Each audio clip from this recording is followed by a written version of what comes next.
conferência de imprensa com o Nuno Lencastre, o treinador português, o treinador de Alexander Vukic. Nuno, antes de mais, obrigado pela disponibilidade. Nós falámos contigo para fazermos esta conferência porque descobrimos que estavas a trabalhar com o Alexander e queríamos aproveitar para te conhecer um pouco melhor, ficando a saber um pouco da tua história e também da relação entre ambos. Se calhar começando por aí, desta ligação ao Alexander. Ele disse-nos que vocês se conheceram em Barcelona e começaram recentemente, mas se nos puderes explicar... Sim, eu trabalhei em Barcelona quase 5 anos e numa academia onde está o João Sousa ainda, que é a BTT. E o Alex foi um dos miúdos, na altura ele tinha 18, era o último ano de júnior, era um dos meus projetos na altura. Ganhei os primeiros pontos ATP comigo.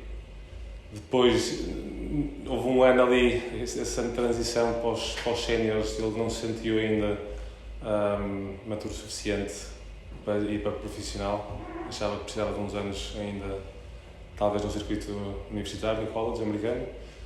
E que eu respeitei imenso, gostei imenso da altura, ele teve a capacidade de me dizer que com 18 anos já não se achava preparado. E pronto, fui para o college. No segundo ano, no verão, voltou a Barcelona, voltamos a viajar no verão ainda, mais uns quantos torneios. E fomos mantendo contacto ao longo dos anos, mas caminhos diferentes. Eu, entretanto, também estive já em vários sítios e o ano passado na Austrália encontramos outra vez, voltamos a falar. E no último dezembro, no My Open, ele estava lá e eu tive com ele a semana toda lá. E a partir daí falamos a hipótese de voltar a trabalhar juntos, porque ele tem um treinador que também estava aqui esta semana presente, que divide semanas com uma jogadora australiana e pronto, precisava de uma coisa mais consistente. Pronto, e então coincidiu, esta semana também estava disponível, porque eu tenho outros 2 jogadores com quem viajo também. Fomos estas 3 semanas para a Coreia do Sul, correu bem, por acaso correu bem. E está, pronto, é bom, é um excelente rapaz, é um grande competidor e assim, digamos, foi a nossa relação ao longo dos anos. Conheço a família, também há muitos anos e pronto, e agora está, felizmente, para ele que merece, conseguiu quebrar a barreira do top 100. Vocês encontraram-se na Austrália, em que circunstâncias? Eu estava com os júniores, o ano passado, eu fui aos júniores. Ele tinha acabado de jogar o singular, ele tinha acabado de perder com o Algote. Por acaso foi engraçado porque ele não é quer dizer, ninguém gosta de perder, mas ele realmente tem ali 2-3 horas depois das derrotas, fica bastante pesado. E coincidi, cruzamos a saída do hotel, eu estava a entrar, ele estava a sair para ir almoçar, tivemos lá a conversa. Foi nisso, eu estava nos júniores e ele estava a jogar os profissionais e pronto, de qualquer forma vamos mantendo conversa, mensagens, falamos aqui e ali e tenho sempre tido uma excelente relação com ele. Não costumo dizer isso, mas realmente sempre foi um dos meus atletas preferidos, até mais pelo lado pessoal. É um miúdo muito bem educado, com uma ótima boa formação e pronto, e agora o caminho fez-nos voltar a cruzar, que é engraçado, quase não sei quantos anos depois, voltar a cruzar outra vez, e aqui estamos. Estamos com os júniores, deixe-nos... Eu tive até dezembro de 2021, estive a trabalhar em Zurique, num clube, mas um clube com um grupo competitivo muito bom, e desse grupo viajava com 2 júniores. Também tínhamos lá um que agora entretanto saiu, que era o Marc-André Husler, que também está atual no Bruno Suíço. Um rapaz que jogou aqui, o Richard, o de Suíço, também às vezes treinava connosco. E tinha 2 júniores que deram um salto, conseguiram dar um salto. No passado sempre jogamos os grandes estamos todos, um deles jogou bastante bem, inclusive chegou a fazer a final do US Open de pares, o ano passado. E pronto, estou a trabalhar como freelancer, faço base no Porto, vivo no Porto, mas depois viajo para um lado e para o outro, tanto sendo semanas de treino como de competição, com 3-4 jogadores. Vou emparelhando com jogadores e neste momento é a minha situação. Pronto. E na altura fomos jogar os 2 torneios que há em Traralgon, o Júnior antes do Australian Open e Open da Austrália jogamos. Mas com os Júniores, com dois miúdos suíços. Podes falar um bocadinho do teu percurso? Da minha vida? Aqui em Portugal, sei que jogaste competição nos escalões mais jovens. Sim, em Portugal tive, pronto, de miúdo, digamos, sempre fui 2 do meu escalão de idade, até aos 18. Aos 15 mudei para aqui para a Federação, estive aqui no CAR, foi o primeiro ano do CAR, com o João Maio. Depois foi o primeiro ano de transição, passei a abrir um centro na Maia, o primeiro ano do CAR. E depois, aos 17, aquela fase crucial, optei por ir para a faculdade e fui deixando de jogar. Aos 20 anos fiz Erasmus em Itália e ia jogando, joguei equipas interclubes na Itália e convidaram-me para ser treinador de ténis lá. E pronto, na brincadeira comecei a dar aulas aos 20 anos em Itália. E depois, quando acabei o curso na faculdade, fiz um estágio em Florença, voltei à Itália mais tarde. Quando acabei, decidi full-time aos 25 anos treinador e mudei-me para Londres, onde estive também numa das 3 maiores academias na altura, que era o diretor era o Jeremy Bates, estava também o Kimi Tilikainen, estavam bons treinadores lá, trabalhei lá e a partir daí, isto já são há 16 anos, tornei-me full-time treinador de alta competição, digamos. Pelo meio já tive 3 anos e meio no Seito, com o João Cunha Silva, tínhamos na altura, quando estava o Rui Machado, o Gil, o Pedro Sousa, Leonardo Tavares, estivemos todos, também viajava sempre no registro. Depois saí, tive para Barcelona e em Barcelona tive 3 anos e meio, 4 na BTT, também com alguns bons jogadores. O Alex era um dos miúdos, mas já tive até jogadores melhores, na altura, como é lógico. E depois, a partir daí, tive um período de transição que estive sozinho a trabalhar com jogadores em Barcelona, por minha conta. Já estou bem a andar, são tantas aventuras, já são 13 anos fora de Portugal, 13 ou 15, já nem sei. Depois estive a trabalhar em privado em Zurique, com uma família de italianos, 3 miúdos italianos, só em privado durante um ano, e que desde há 6 anos para cá, desde essa altura, viajo com estes miúdos. No verão, 2 deles foram para o college, agora não está a chegar, chegou esta semana, vou ter que fazer algumas semanas de viagem com ele também, já me tinha comprometido. E pronto. São muitas. Não tenho um percurso um bocado atípico, porque eu desde comecei a decidir ser treinador, quis ter experiências de períodos de 2, 3 anos em vários sítios. Essa era a minha ideia inicial, para aprender várias escolas, filosofias de treino. Na Inglaterra, trabalhei em Itália também. Depois mais tarde estive em Florença também a dar treinos. De Espanha, Portugal, portanto, e quis depois, com o passar dos anos, apanhar um bocado de toda a filosofia e criar, não é a minha, quer dizer, não é que seja nenhuma novidade, mas criar um sistema de jogo com um bocadinho do aquilo que eu acho melhor de cada país, de cada cultura tenística e pronto, e trabalhar com alta competição. Deixa-me só voltar bem atrás. Tu foste estudar arqueologia. Fui. Não sei se foi a influência do Indiana Jones, não? Foi. Uma fase, isto é como uma fase assim, Foi. muita gente... Foi, exatamente. Mas, eu adorava Indiana Jones, adorava.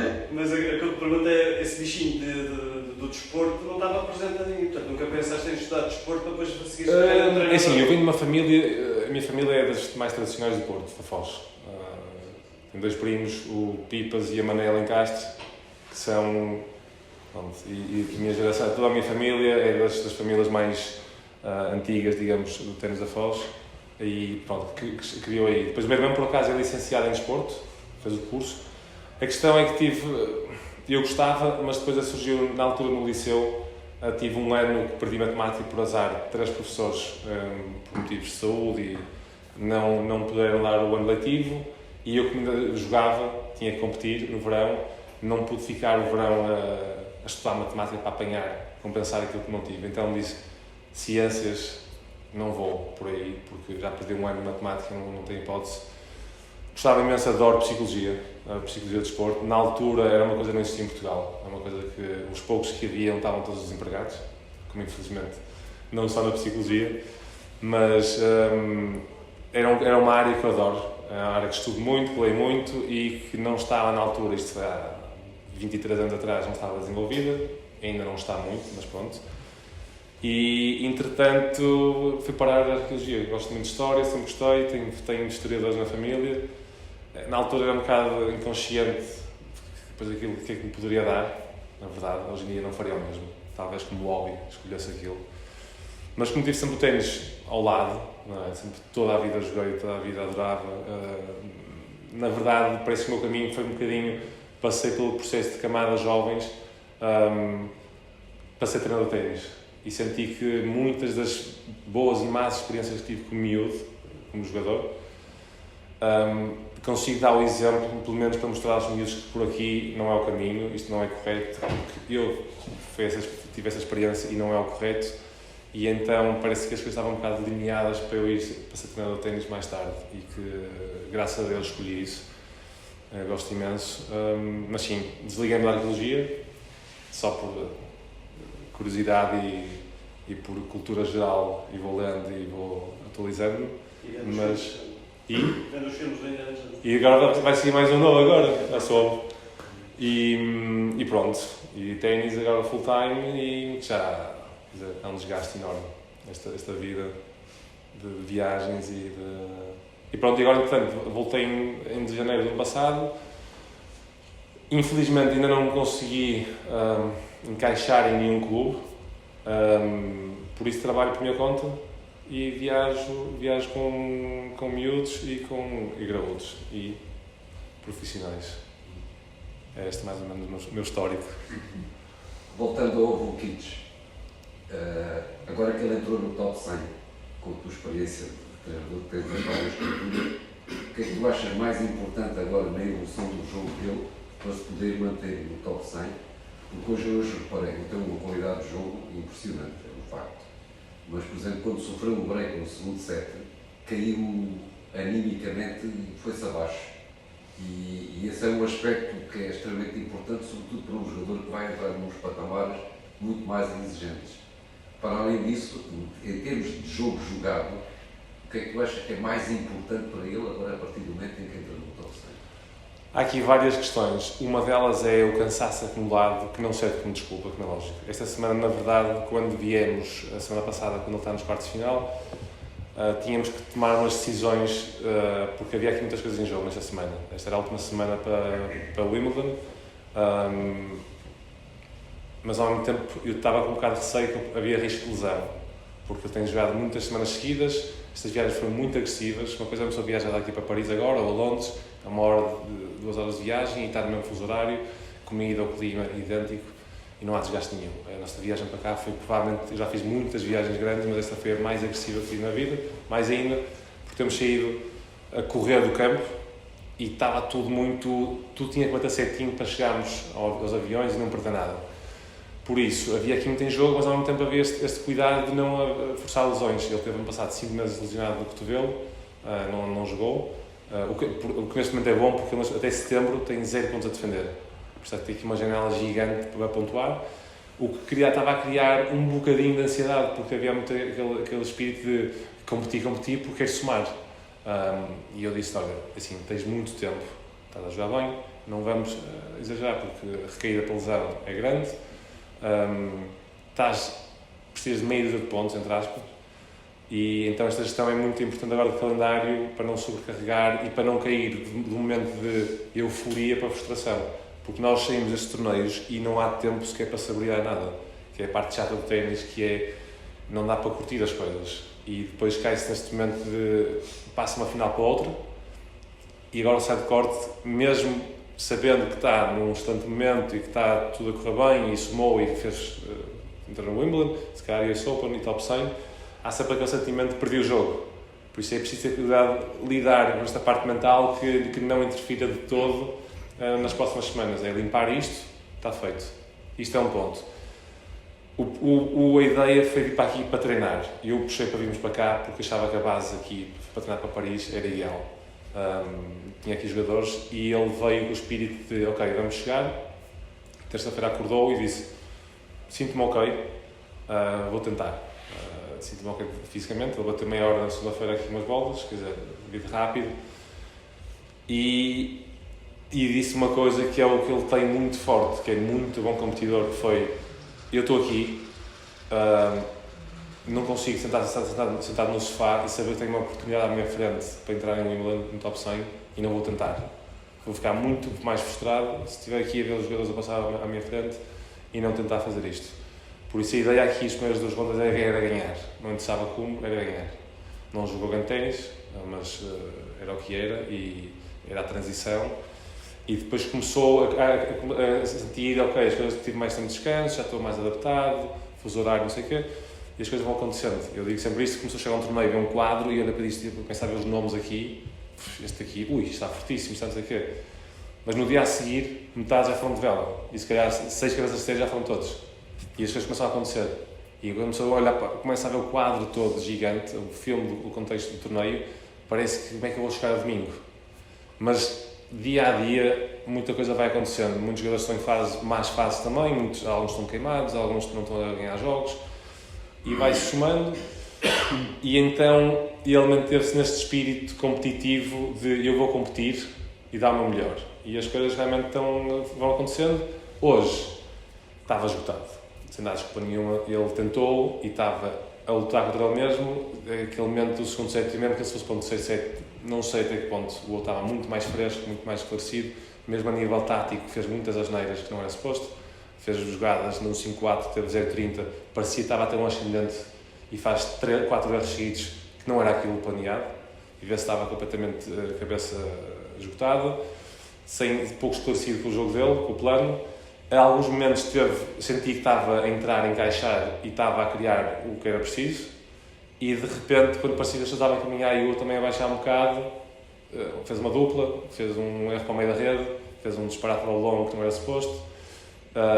E pronto, e é o que é. E a ideia aqui é, voltando à pergunta, uma das perguntas é, para mim, é melhorar sempre o nível de jogo e não estar preocupado com quem vai jogar ou que torneio vai jogar. Porque se fosse a melhorando o nível de jogo, a probabilidade de ganhar mais jogos a este nível vai ser cada vez maior. Eu tenho um grande serviço, tenho uma direita muito versátil, tanto de spin, chapada, consigo jogar dentro do campo, atacar a bola cedo, consigo ir para trás, trabalhamos isso, não tanto esta semana porque não teve tempo, mas jogar mais alto, com mais margem e pesada. A movimentação não está melhor, está um bocado lento, foi apanhado muitas vezes em contrapé no amorti, não é o forte dele, a movimentação às vezes de trás para a frente, e na rede, porque ele cria muita pressão nos jogadores que têm muitas bolas curtas e têm que ser mais decidido a avançar e fechar na rede. E isto é para mim o grande salto dele, porque ainda dá algumas, digamos, abébias com bolas fáceis, como se viu alguns smash, algumas bolas que tem que apanhar no ar em drive volley, e às vezes peca por não ser mais incisivo em avançar no campo, o que faz que tenha que reconstruir o ponto outra vez em piso rápido. A grande diferença aqui dele a nível de mentalidade de jogo nem é tanto as pancadas, porque ele é até mais ou menos versátil, tirando a esquerda que é mais chapada. É o primeiro serviço em rápido, muitas vezes a bola vem muito mais fácil e ele mete muito mais pressão com o primeiro serviço. E aqui este vem para trás e bombeiam a resposta alta e criam mais pressão e ele não está a meter bem na bola para a segunda bola. Então não foi tão agressivo na segunda bola, porque estava à espera de bola fácil e ataca a segunda bola e este responde muito, e muitos deles aqui respondem muito bem em terra e não tem esta vantagem que tem no rápido. Rápido serve muitos aces, muitos primeiros serviços metem muita pressão e não estava a conseguir tanta porcentagem de primeiros aqui, sabia esta semana muito mal, não deitável, acho que foi 49% de primeiros serviços, muito baixinho, que tira logo um bocado aquela vantagem ascendente sobre os jogadores, mas pronto, de qualquer forma é muito competidor, lutou com aquilo que tinha, fez o melhor, o outro fez um muito bom jogo, e nas alturas que teve menos para ir para cima, fez as neiras, não concretizou. Acho que a batalha foi primeiramente perdida contra ele mesmo, do contra o adversário, e agora isto é seguido. Mas o jogo dele, isto é uma coisa que eu gosto muito nele, que é, ele tem muito claro que muitos jogadores se perdem nisto, que é, muitos jogadores acham que têm muitas coisas no jogo e perdem-se nas opções, e ele tem noção das limitações que ele tem, mas também das armas que tem. Quando ele está claro do jogo dele, é muito perigoso. Quando ele duvida e começa a fazer coisas que não sabe, jogos de mãos, amortis, invençõezinhas, às vezes que não lhe competem, aí vê-se se não está tão esclarecido com o jogo, mas quando está muito esclarecido é muito perigoso para qualquer jogador. Mesmo, não estou a dizer, se calhar um top 10 já é diferente, mas até um top 30, 20, 30, tem armas para lutar com eles. As características dele adaptam-se melhor ao piso rápido? Eu acho que é uma questão mais de mentalidade. Ele mexe melhor em rápido, jogou muito mais horas em rápido ao longo da vida dele e gosta mais de rápido por causa disto, porque ele tem aquela pancada de pressão. A sensação que eu fiquei é que ele gosta, apesar de segurar bem os pontos, claro que eu não sabia, mas tirando a questão física que eu estava esgotado, mas nota-se que é um jogador que até sabe segurar bem os pontos, mas a tendência dele, a impressão com que eu fiquei, é que é um jogador que fica mais confortável com o ponto rápido. Daí a minha pergunta. Não é? Não. Aliás, agora na Coreia aconteceu ao contrário. Eu estou aqui a falar e não devia estar aqui a expor os problemas. Não posso estar aqui a expor tudo, porque, para dar aqui vantagens a possíveis adversários, mas na verdade não. Ele gosta de jogos rápidos. Simplesmente perdeu-se um bocado nele mesmo hoje, não foi o caso. Porque ele gosta de ritmo. Gosta que joguem rápido. A esquerda dele é uma esquerda muito atípica. É uma esquerda que eu, inclusive, joguei muitas vezes agora com ele para o torneio, aquecia lá. É uma bola que vem sem rotação nenhuma. Quando se toca nas cordas é muito estranha. A bola tem sempre um bocado de rotação. Quanto mais rotação, mais cola às cordas e é mais fácil depois de devolvê-la. E a bola dele, aqui não tanto, porque a terra desacelera, mas em rápido a bola vai morta. Os australianos quase todos têm esta esquerda. O Kyrgios tem, o Diminor tem, Exatamente. o Tomic tem. É uma bola que vai quase que se vê a marca da bola a sair das cordas e vem sempre até chegar às cordas do adversário e vai sempre ali. E que parece que não leva nada, mas é muito difícil jogá-la porque a bola não agarra nas cordas e aqui não é tão eficiente. Ele aqui bateu mais à esquerda, foi mais batida. Mas no geral ele é um jogador principalmente pelo serviço, de serviço e primeira bola. Tem uma direita muito perigosa porque tanto consegue chapá-la como jogar pesado de spin com altura, mas acho que é mais tem a ver com a mentalidade e com a movimentação, a transição terra rápido, do que propriamente se consegue ou não jogar sem dificuldades. Acho que é ele mais aceitar o facto de, ok, os pontos vão ser mais 2 ou 3 pancadas do que estavam a ser, preciso ser um bocadinho mais físico, preciso usar mais as pernas para carregar, para criar potência, para estar apoiado, do que necessariamente se as minhas pancadas fazem ou não moça em terra ou em rápido. Acho que é mais desse lado mental e de movimentação que faz a diferença. Há pouco disseste que estavas à procura de uma base de treino aqui, um clube, de uma filiação também em Portugal. Qual é a vantagem de estares filiado a um clube e se o Vukic, quando estiver cá em Portugal, vocês vão utilizar esse eventual clube para, também como base quando estiver na Europa? Lá? Sim, eu faço às vezes, o ano passado por acaso estive aqui uma semana no CIF, no estádio com outro miúdo, e às vezes vou fora, escolhemos uma base. Agora estamos a falar depois do Wimbledon, se tiver que ser Espanha. Na verdade é assim, é onde encontramos o melhor contexto de treino, mais prático, onde há jogadores também, sparring partners, e melhores condições de preferência também com melhor tempo, nem sempre isso nunca se sabe, mas se as coisas se enquadrarem para se fazer base aqui uma semana, ou 5 dias ou 3 dias que seja, por Lisboa, Porto, onde for, faz aqui, mas se tiver que ser noutro sítio, noutro país, faz. Barcelona, Valência, Alicante, Sérvia, por exemplo, tanto faz, porque ele é sérvio australiano, os pais são montenegrinos, por isso, aliás, os pais vêm agora para cá e vão voltar em Belgrado, por isso, na verdade, ao dia de hoje o ténis é muito universal, é onde se encontra o melhor contexto de parceiros de treino, melhores condições de treino, é onde vamos, é mais ou menos isso. Em relação à minha base é o ténis da Foz, é o meu clube de sempre, de coração de sempre, mas é isto, é onde as coisas realmente tiverem reunidas as condições para se trabalhar bem, vou, se não, está descartado logo. E é fácil conseguir estabelecer esses locais? Bem, eu conheço muita gente, tenho muitos sítios, tenho muitos contactos e há sempre 2 ou 3 sítios que é sempre certo se for preciso. esta é uma questão sensível para mim, que eu, por muito que adorasse dizer sempre muito bem do nosso país, infelizmente há certas coisas que não são aquilo que eu gostaria que fossem, mas é o que é a realidade do nosso país. Acho que somos pouquinhos, somos pequenos e sempre foi assim um bocado toda a vida, já quando era miúdo, e acho que as coisas nunca se foram toda a gente para o mesmo lado. Eu sei que não é difícil, temos todas opiniões diferentes, mas realmente o tênis português está numa fase que tem, pelo menos financeiramente, grandes capacidades que não tinha há 20, 30 anos atrás. Acho que era uma altura boa para sentar a fazer as coisas todas corretamente e ajudar todos uns aos outros para puxar, porque no fundo, se o vizinho do lado for melhor, eu vou ser melhor porque ele puxa por mim. E há esta sensação em Portugal que eu prefiro o insucesso do outro do que o meu próprio sucesso. E esta mentalidade a mim faz-me um bocado de confusão. Por isso é que cá é difícil, já somos poucos, de espremer e empurrar para cima, mas se cada um for para o seu lado e eu preferir que o outro perca o jogo do que se ele ganha esse enorme que é bom, eu treino com ele puxa por mim, desafia-me para me ser melhor. Só temos todos a ganhar com isto. E lá fora é assim que pensam. E cá ainda há, infelizmente, um bocado, em muitos sítios, esta mentalidade pequenina de preferir o insucesso do outro do que o próprio sucesso. Só que eu sou um bocadinho... Agora estou a falar para a televisão, não gosto de fazer estas coisas, porque depois já sei que as pessoas criam um bocado depois de...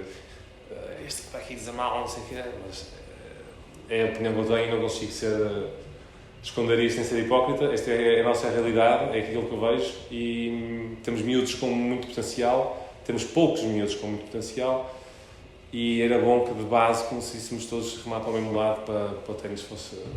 Esses teus contactos com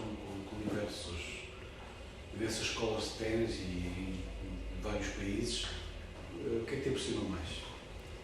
O que é que me impressiona? O que é que te impressionou mais? De sítios? É assim, Eles dão o maior impacto, já tiveste a escola italiana, já sim. tiveste em Espanha... Tem tudo, todos têm, como todos sabem, a Espanha tem sempre aquele lado a mentalidade espanhola é muito acima da média de qualquer outro sítio. Há uns são muito mais técnicos, outros são muito mais físicos, e os espanhóis realmente têm esse lado de agarrar-se a tudo que fazem e o cão é o que não larga o osso, e posso estar no pior dia, na pior fase, e eu vou até isto acabar, eu não vou deixar de lutar por aquilo que quero, independente daquilo que seja. No dia-a-dia, na cultura deles, é um povo muito, muito competitivo e muito junto, muito mais unido. Puxam uns pelos outros, picam-se uns aos outros. Inglaterra é um país mais peculiar, é um país muito mais técnico, é um país muito mais excessivamente obcecado com a perfeição e perdem-se pelo caminho. Está à vista, tem muito dinheiro, tem as melhores condições do mundo, tudo e mais alguma coisa, e parece que sempre falta alguma coisa a mais. E às vezes também se perdem nisto, não é? Parece que vão à procura sempre do que não têm, e em vez de... Isto é o que é, não vale a pena para me trazer agora o melhor material, o melhor de tudo do mundo, se neste momento não vais e competes e te confrontas com o que tens, não vais ganhar. E eles são um bocadinho... Acho que as coisas pecam por ter demasiada informação e querem demasiadas coisas, e depois no que toca a ser mais objetivos não são tanto. Porque realmente tenho dinheiro e mais algum, não nos falta nada. Itália é capaz de ser neste momento o país, e está à vista os resultados, dos jogadores, a quantidade de jogadores que têm a trazer, que acho que passaram um processo durante os últimos 20 anos, de perceber o que era o melhor. Ainda estava a falar com o Jay, que é o treinador Alex, também trabalhou muitos anos na USTA, e estávamos a falar dos ciclos das federações, porque qualquer opção que se tome para um projeto na federação, há sempre alguém que não gosta, não está de acordo, porque não lhe convém, porque o filho ou o primo, não interessa qual é a razão, e vai criticar. E então estávamos a explicar que 10 em 10 anos, mais ou menos, eles mudam a forma de funcionar. Às vezes é mais público, isto é, mais geral, trazem não sei quantos miúdos e apoiam todos. Depois, para fazer aqui um resumo, eu concordo mais, as coisas funcionam melhor e os resultados aparecem quando se trabalha mais especificamente em grupos pequenos e quando se tem apoio a 1, 2 atletas, independente se um treinador tem 2 ou 3 atletas, este tipo de projetos individuais. Quando se quer abranger muita coisa e quer ajudar toda a gente, os resultados não são os mesmos. E os americanos tiveram aí uma razia também, uma travessia no deserto por causa disso. Eles agora voltaram outra vez a esses projetos individuais e estão outra vez a ter sucesso. E eu acho que os italianos são muito profissionais. A formação de treinadores é uma coisa quase como um curso de faculdade. Aquilo, quer dizer, ser treinador de ténis, o respeito que tem ao maestro em Itália, ser treinador de ténis é realmente uma profissão digna de respeitada. E em Portugal é vista como o professor de ténis é tipo hobby. Vai dar umas aulas de ténis e não tem este respeito que se tem lá fora. Mas também, por outro lado, eles também trabalham no duro para se chegar ao nível máximo da Federação Italiana. Também tem que se ter muito bom nível de ténis, de jogo mesmo eles próprios. Não é qualquer um que atinge estes cursos mais altos. E então eles têm tudo muito bem estruturado. Claro que o calendário carregado de torneios 25.000, Challengers, ATPs tem ajuda. Mas também a estrutura há tanta gente nesse momento a jogar e a estrutura é tão forte que de base há muitos miúdos bons que também acreditam que podem chegar lá, e a verdade está à vista agora, a quantidade de miúdos no top 250 ou top 200 em Itália é incrível e o nível de jogo é altíssimo, e mesmo vai-se chegar a um future, não sei onde, um qual, e um miúdo de 17, 18 anos tem um nível altíssimo, mesmo que se calhar não seja tão bom competidor, mas tecnicamente são muito fortes. E na verdade talvez neste momento seja a Federação a fazer o melhor trabalho. A mentalidade da espanhola para mim ainda é aquela, se calhar, que eu me identifico mais, também porque crescemos daquele lado dos espanhóis, não é? E temos sempre aqui espanhóis toda a vida, mas neste momento a nível de trabalho a italiana está a fazer um grande trabalho e, como vocês também sabem, já não há grandes segredos no mundo do ténis, quer dizer, tudo é tão nos YouTube, nos cursos, quer dizer, vai-se à internet, está lá tudo esparramado no Instagram. Agora depois é saber aplicar, quando aplicar, como e as alturas de fazer as coisas corretamente. Mas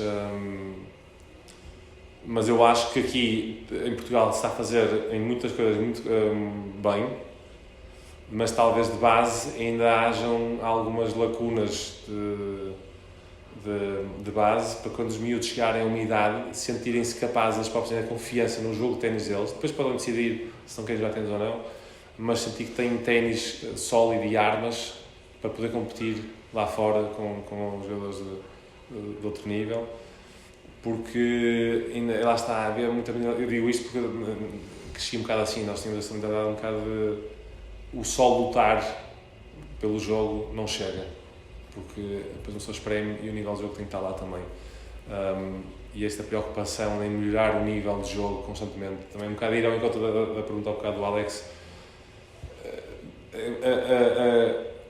a consistência e a preocupação em melhorar o nível de jogo a médio e longo prazo, nem que no imediato não traga logo resultados, mas vai trazer, se realmente o jogador atingir nível. Esta preocupação em ganhar imediatamente o jogo pode camuflar no momento 2 ou 3 vitórias e criar um certo excitamento no jogador ou na equipa técnica ou na cidade ou na vila, não interessa, mas depois aquilo tem os dias contados porque o jogador não criou nível e fundações suficientes para depois gradualmente ir ganhando jogos a outro nível. Por isso, para mim, o objetivo número 1, depois claro, são as coisas técnicas, físicas que se trabalha, táticas, mas no geral melhorar o nível de jogo é a chave para se ir ganhando jogos.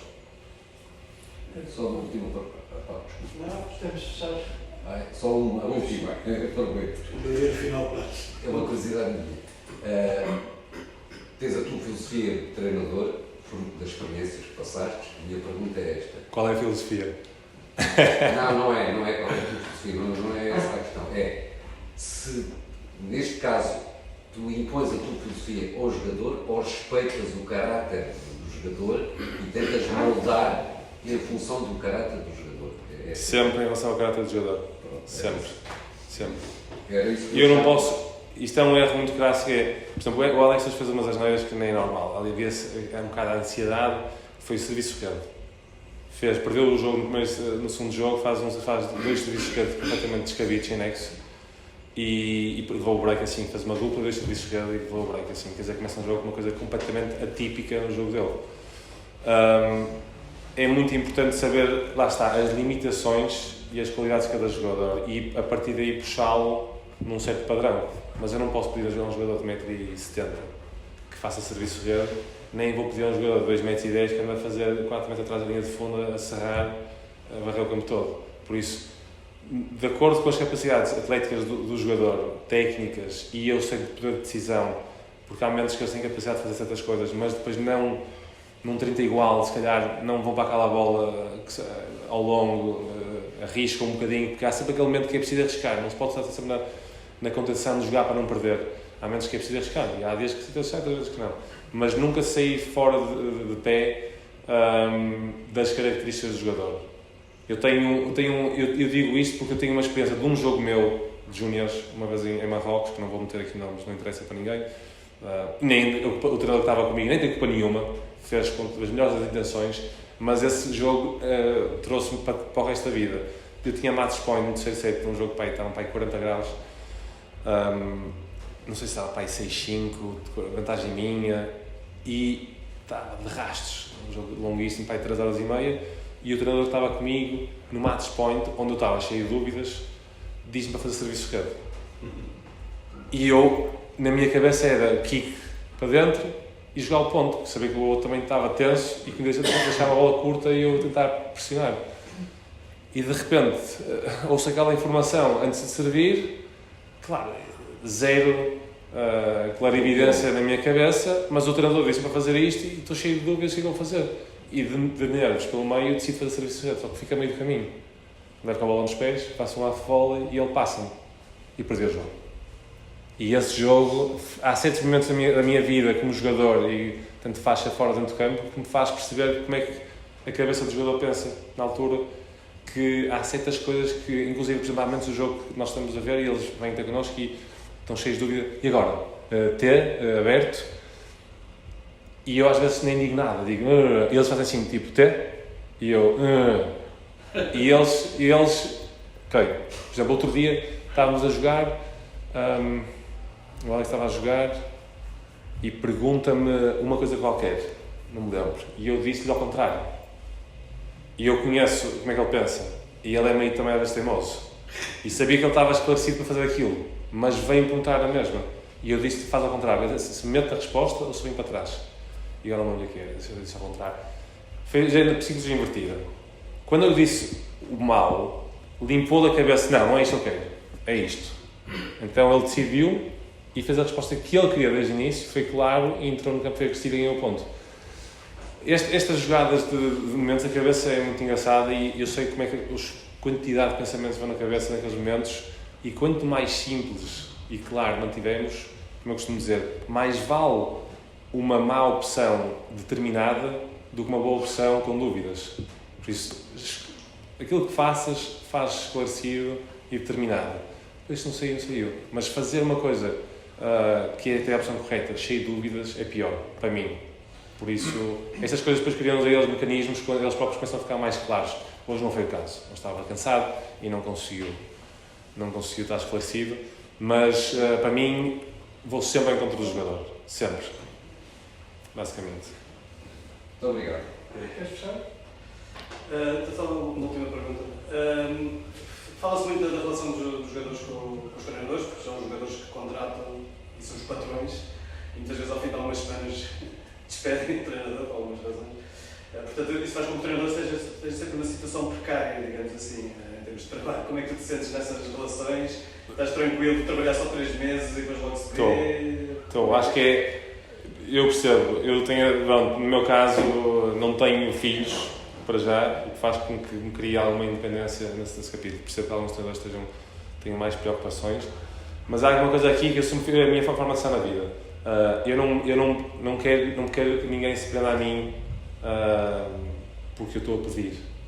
Eu quero, antes da parte monetária, a parte pessoal e que o jogador precise de mim e se ele me contactou, eu seja útil e que traga alguma coisa. Eu não vou, nunca fiz isso com ninguém. Já tive vários jogadores, tenho agora alguns casos, tenho pelo menos 3, 4 jogadores que entraram no top 100 que viajaram comigo. Um ou dois deles tive esta situação, onde os confrontei com isso e disse: olha, és livre de tomar o teu caminho, eu só quero o melhor para ti, e isso para mim é o mais importante ao jogador.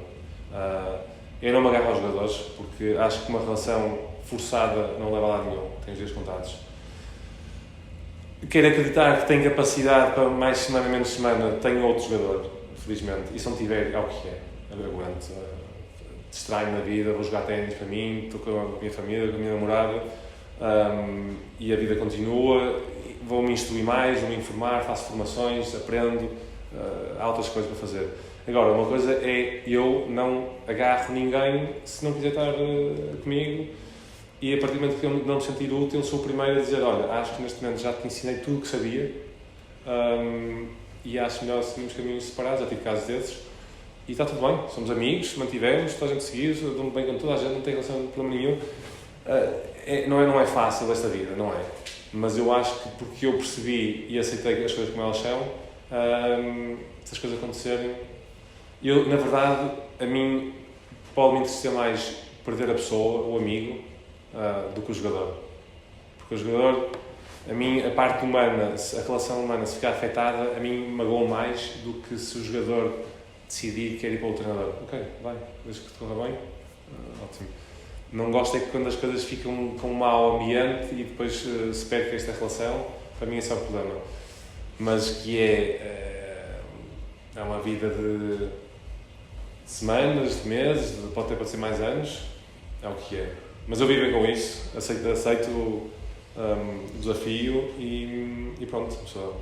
Eu também perguntava isso da parte do ponto de vista do treinador, porque às vezes também o treinador pode sentir que não teve tempo para trabalhar como deve ser.